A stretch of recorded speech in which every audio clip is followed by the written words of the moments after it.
ఈరోజు వీడియో వచ్చేసి ఏందనంటే నిన్న మనం ఇంటికి వచ్చినాం. నిన్న పడ్డ వానకు మనం ఇలా బయటకి రావాల్సి వచ్చింది. ఎందుకని అంటే మనం పెట్టిన మిరప తోట కొంచెం నిన్న వాన పడి అన్నీ అడ్డం పడ్డాయి.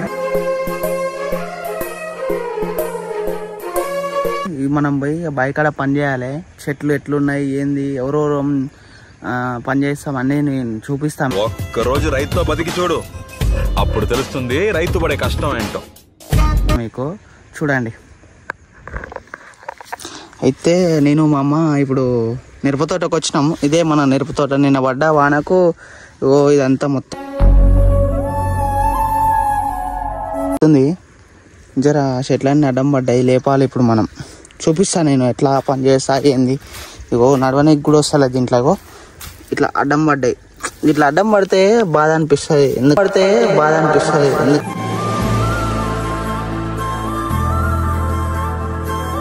ఎందుకంటే మనం కష్టపడి పని చేస్తాం. అన్నీ చేసినాక ఇట్లా వాన వచ్చి లైన్గా పడిపోయినాయి అన్నీ.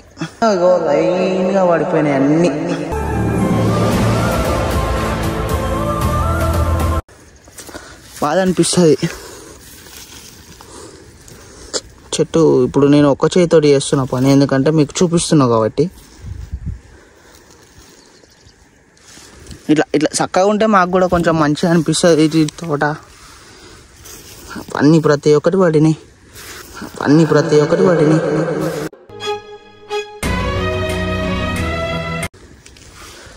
ఒక 4 సార్లు అయితే అయిపోయినాయి ఇప్పటి వరకు. అప్పటికే మనకు చెమట అయిపోతాను. మనం చాలా రోజులు అవుతాను పని చేయక.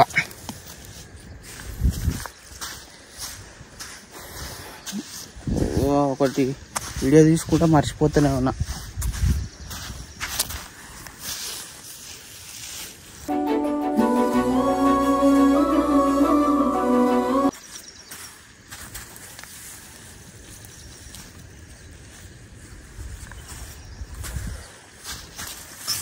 అమ్మా,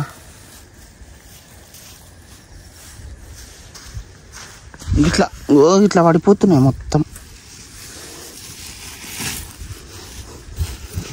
జరగ ఇట్లా చక్కగా ఉంటలేవు. ఇగో లైన్గా అన్నీ పడిపోయినాయి.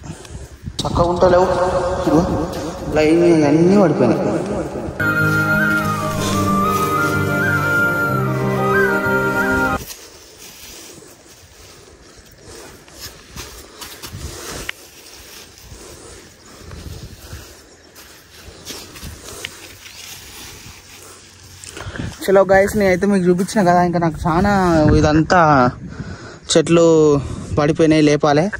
లాస్ట్లో నేను వీడియో ఆన్ చేస్తా ఇప్పుడు, ఎందుకంటే పని చేయాలి, లేకపోతే మా తిడతాడు. పని చేయాలి. నేనైతే చాలా ఘోరంగా కింద పడ్డాయి అన్నమాట. ఎందుకంటే అటు ఎత్తుంది, ఇటు డౌన్ ఉండే వరకు అన్నీ ఇటే వచ్చినాయి.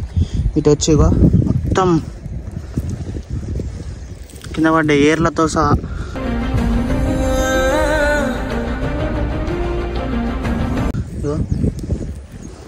మంచి లేపినాం.